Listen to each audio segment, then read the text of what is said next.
Olá pessoal, eu sou o Felipe e você está no novo canal Verdades Ocultas Reveladas. Gente, mais uma vez aqui hoje, certo? Eu quero fazer um outro vídeo, né, falando sobre fascismo novamente. Ontem eu fiz um vídeo aí, postei sobre os 10 pilares do fascismo, né? De um vídeo aí que eu coloquei em questão aí no vídeo passado. E eu fiz algumas observações somente, né?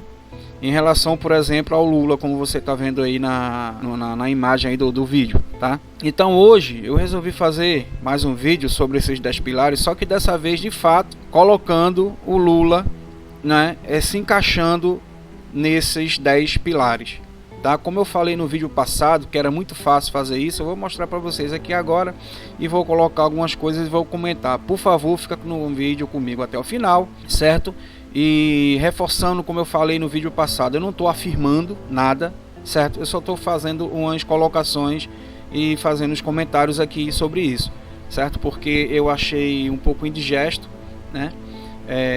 Sobre o vídeo que eu comentei sobre os 10 pilares, colocando o Bolsonaro se enquadrando nos 10 pilares do fascismo. Agora eu vou fazer realmente o Lula se enquadrando nos 10 pilares, tá certo? Vamos direto ao ponto. Eu vou começar por esse vídeo aqui, né? E reforçando os 10 pilares. O primeiro é passado mítico. Vamos ver aqui o que é que o fascismo ele traz pra gente sobre esse passado que nunca existiu, um passado ótimo, maravilhoso e tal, como trazer ele de volta nesse sentido aí. Então vamos ver o que é que o Lula tem a dizer sobre isso. Como é que a gente vai fazer com que o país volte a ser feliz, que o povo volte a trabalhar, que o povo volte a comer 3 vezes por dia, que o povo volte a estudar, que nenhum menino... Pronto, eu não vou deixar muito também, né? Aqui ele dá a ideia de que realmente ele tem que trazer de volta, certo? O ótimo e maravilhoso governo dele, que o Brasil estava numa boa, que estava tudo beleza. Tá aí esse passado mítico.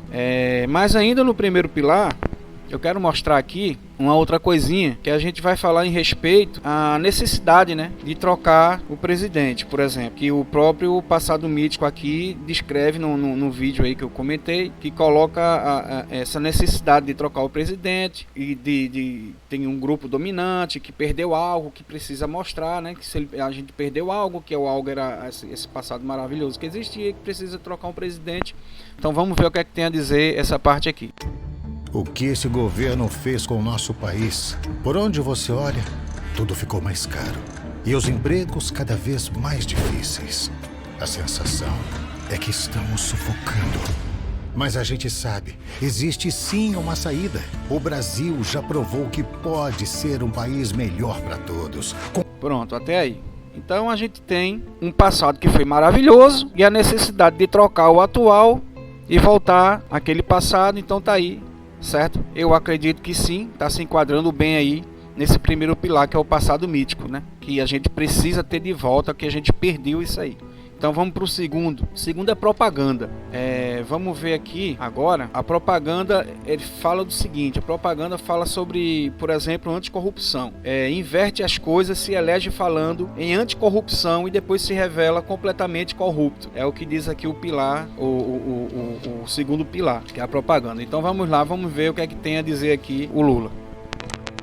Eu, na verdade, estou dizendo isso porque hoje, se tem um brasileiro indignado, sou eu. Indignado com a corrupção.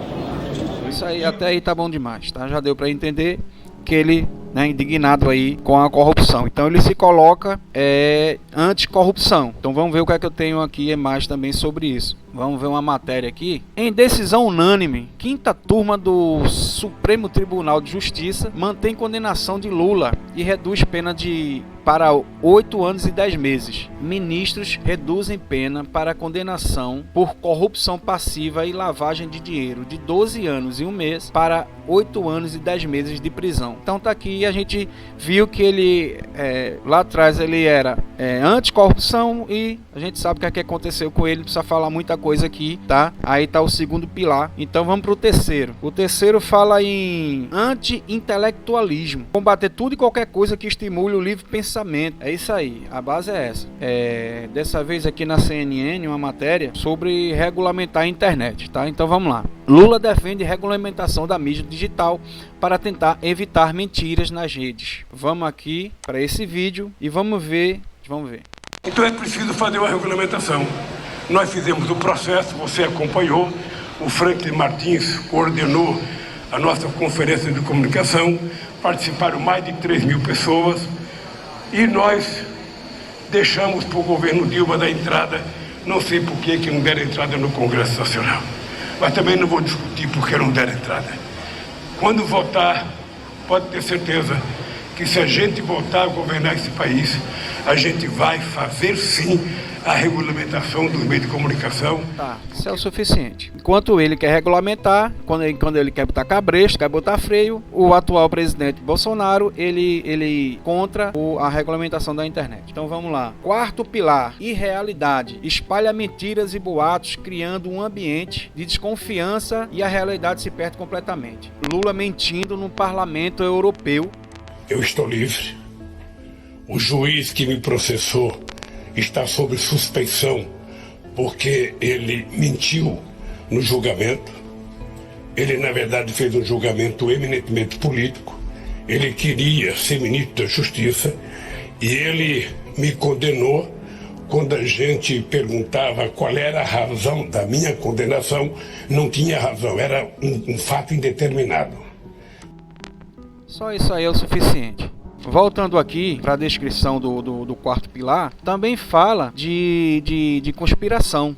Ingrediente importante é a teoria conspiratória. Ele está conspirando contra o juiz, o Moro, e está mentindo, dizendo que não tinha porquê ele ser preso, e a gente sabe aqui que ele foi condenado por corrupção passiva e lavagem de dinheiro. Vamos para mais um aqui, Brasil de Fato. A Globo foi uma das principais articuladoras do golpe. A mídia pertence a forças obscuras, é o que o fascista diz também, contra a mídia. Então, os grandes monopólios da comunicação foram decisivos para o golpe.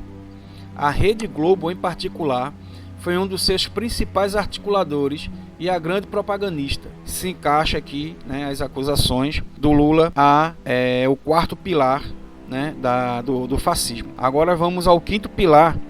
Esse quinto pilar ele vai abranger aí um pouquinho o quinto, sexto e o oitavo também, certo? Então eu vou ler aqui e a gente vai ver algumas coisas aqui. O quinto é a hierarquia, grupo dominante que se expressa de maneira visível as questões raciais e de gênero, e que o homem deve estar acima de mulheres e são contra o feminismo, esse tipo de coisa.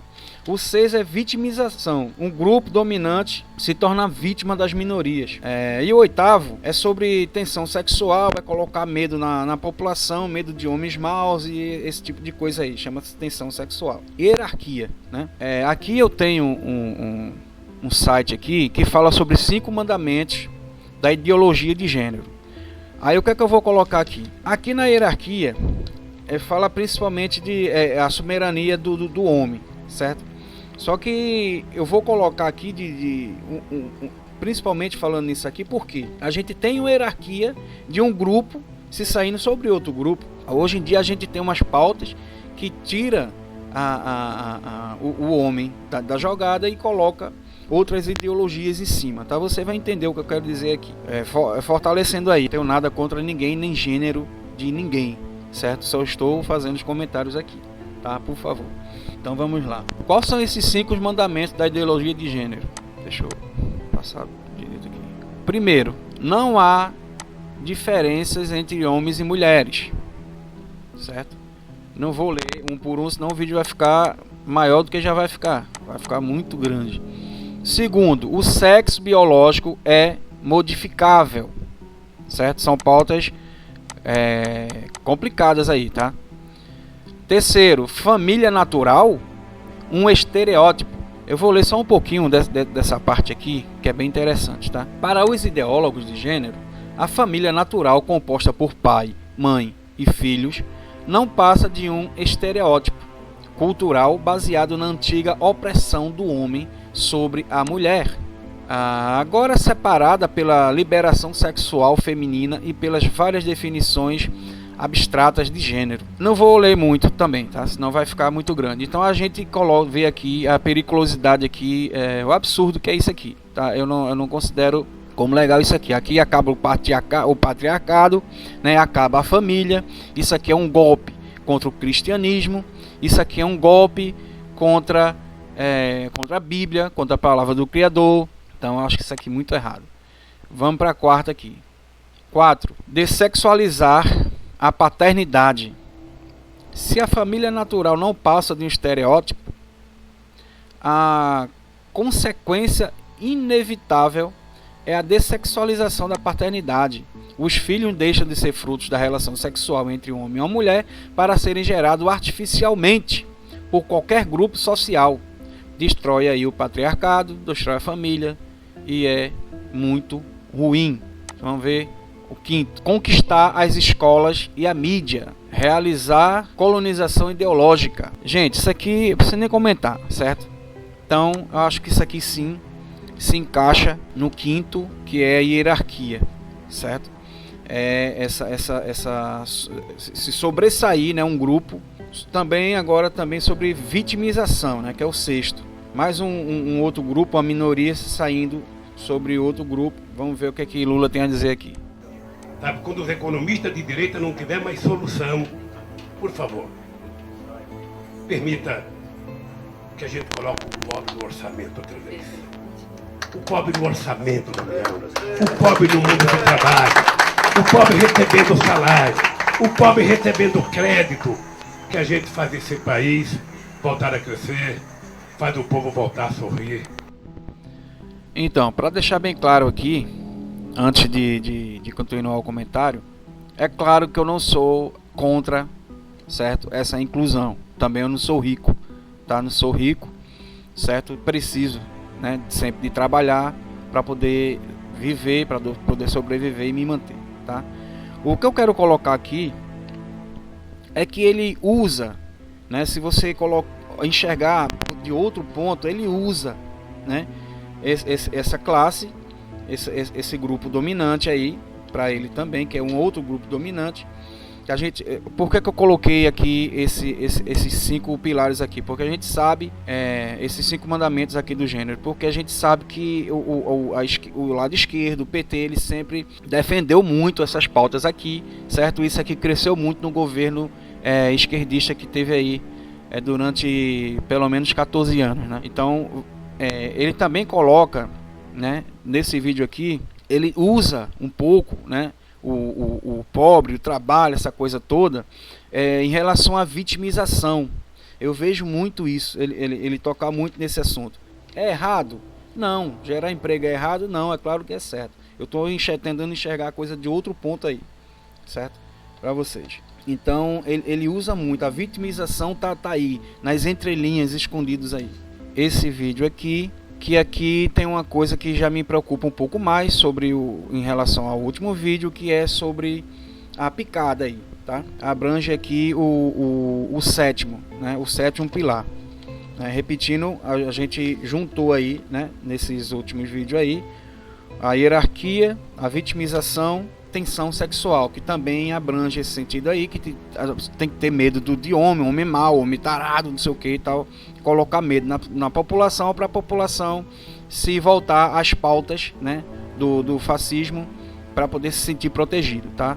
Então agora a gente vai para a sétima aqui, vai voltar para a sétima, foi da quinta, sexta e oitava, agora vai para a sétima, que é sobre lei e ordem.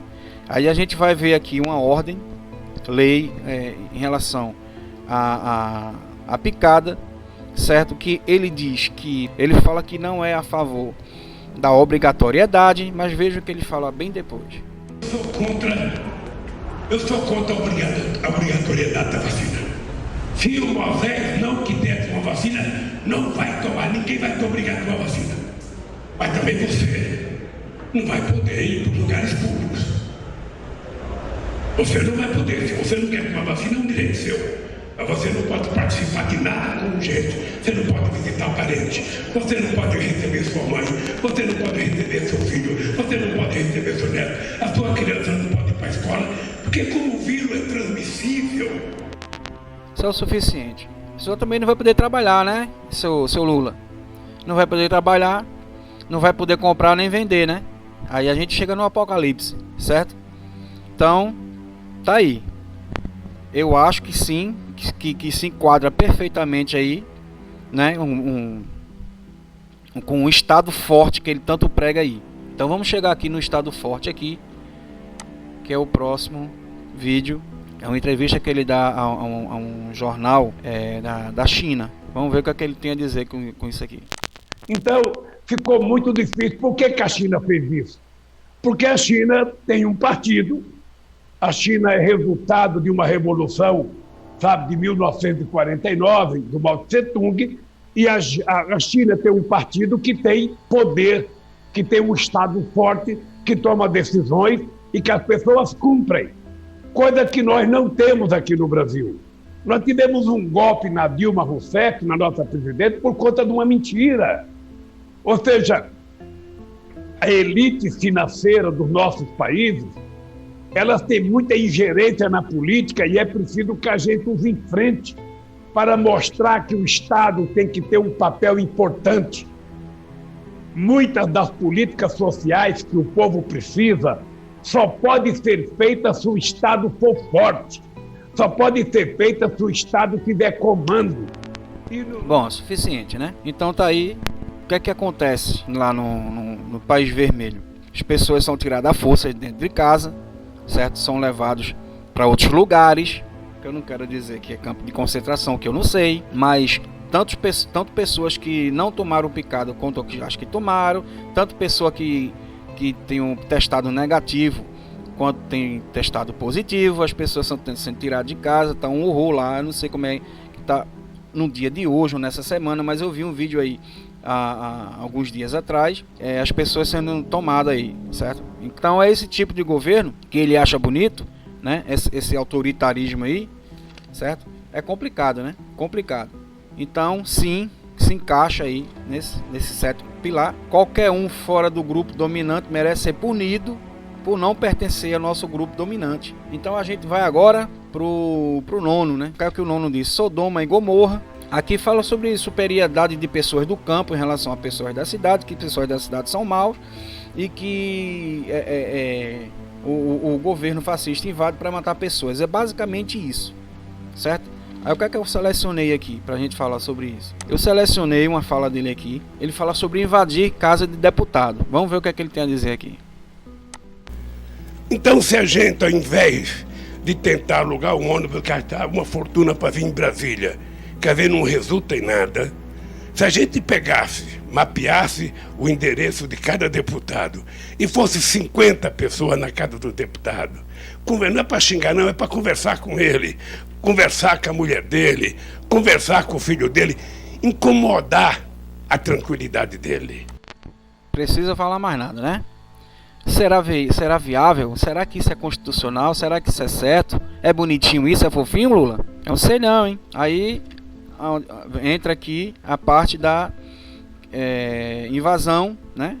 Porque no vídeo aí que eu comentei, eles colocam aí uma matéria dizendo que a polícia invadiu um baile funk na favela e matou jovens, não sei se foram 9 jovens, seja, tô até esquecido. Como se o fascismo, como se Bolsonaro tivesse mandado, invade aí essas favelas aí, sai matando todo mundo. E é muito fácil colocar isso aí para poder apontar. Então, eu tô colocando essa fala dele aqui. Em relação a pessoas do campo e gente da cidade, eu posso comentar aqui sobre que a Lula chama a militância do MST à luta. Se demonstrarmos medo, vamos ser dizimados. O petista fala aqui, é preciso falar mais grosso para enfrentar a entrega da soberania nacional do governo Bolsonaro. A gente sabe que isso aqui é invasão de terra, né? Invasão, eles falam que são invasões de terras improdutivas e tal.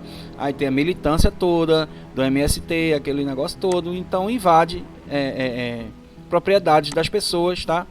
E se tem muito medo de que eles venham aí, voltem no poder e coloquem aí uma PL aí, uma emenda aí que realmente a gente, se alguém, por exemplo, tem 2 terrenos, 2 casas e tal, e sai perdendo casa, propriedades aí para as pessoas que invadirem, certo? E eu acho isso realmente um perigo. Então ele tem isso no DNA dele. Vamos para mais uma coisinha aqui. A Gleice, colocar ele como num lugar de um Jesus Cristo aí, por exemplo. Porque também no nono Sodoma e Gomorra fala que usa a Bíblia para falar sobre superioridade. A gente vê aqui uma militância para ele, certo? Colocando ele como Jesus Cristo, dizendo aqui, ó, não tem erro, o negócio é seguir a estrela, 10º pilar, que chama-se Arbeit macht frei, certo? Eu acredito que é assim que se fala, que faz menção campo de concentração chamado Auschwitz. E diz aqui, ó,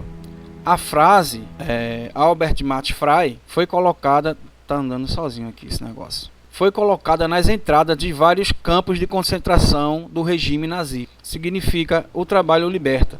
Aqui está escrito aqui no 10º. E fala também aqui no 10º, colocar opositores, trabalho forçado, né? A gente tem isso aqui, tá? Aí, ainda nesse sentido, eu quero falar o seguinte. Antes de colocar esse último aqui, que é um deixa eu ver aqui, acho que é Folha de São Paulo, aqui em cima, ó. Folha de São Paulo, São Paulo, quinta-feira, 21 de abril de 1994. Antes de falar nisso, eu quero dizer o seguinte, fazer um comentário aqui, breve, sobre trabalho. O pobre, que ele tanto defende aí e usa, né, o pobre como um grupo dominante para ficar aí, essa coisa de vitimização, de um grupo que é vitimado pela uma minoria, que seria os ricos e tal, essa coisa toda. Ele usa, infelizmente. Eu quero dizer o seguinte, a gente com esse pensamento de trabalho liberta, com esse pensamento de que o pobre ele nasceu para trabalhar, ele só diminui, né, e tira as esperanças de uma pessoa que nasceu numa família pobre se tornar uma pessoa rica no futuro. Porque a pessoa já nasce com o pensamento, eu vou trabalhar para quem? Entendeu? Então o que é que a mãe da pessoa e o pai, o que é que os pais da pessoa já vai falando quando o menino vai para a escola? Meu filho vai para a escola estudar para quando você crescer você trabalhar, você arrumar um emprego, não é bem trabalhar, né, na verdade, para você arrumar um emprego. Ou seja, no subconsciente já entra na cabeça da criança, eu vou trabalhar para alguém, certo? É como se fosse uma mensagem subliminar. Você entende o que eu quero dizer sobre isso? Então a pessoa de uma família pobre, ele já cresce, já vai estudar, já cresce no intuito de trabalhar para alguém, mas nunca pensando em eu vou ser um empreendedor, eu vou trabalhar para mim, ou eu vou empregar pessoas, ou eu vou, entendeu? Eu vou crescer, não. Eu vou enriquecer alguém, eu vou trabalhar para alguém, eu vou arrumar um emprego, entendeu?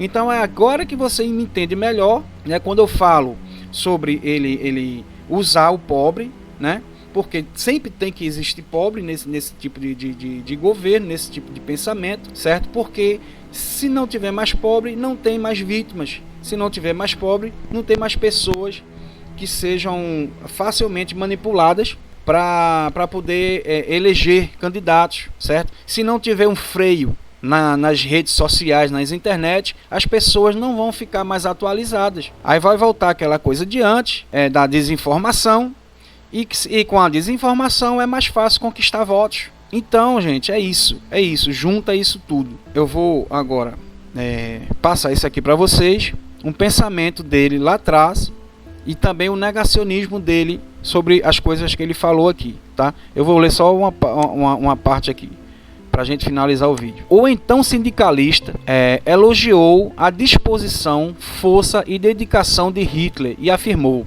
o Hitler, mesmo errado, tinha aquilo que eu admiro no homem, o fogo de se propor a fazer alguma coisa e tentar fazer. Sobre Khomeini, que era lá um outro lá, acho que junto lá do Hitler ou algo nesse sentido, disse Lula, não sei se eu pronunciei o nome do cara correto, tá?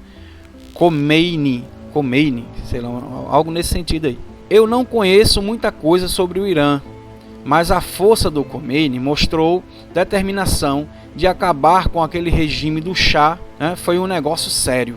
A lista de figuras admiradas por Lula em 1979 incluiu ainda Tiradentes, Gandhi, Che Guevara, Fidel Castro, certo? Mao Tse Tung. Ele afirmou que não era coincidência o fato de todos eles terem lutado para derrubar governos.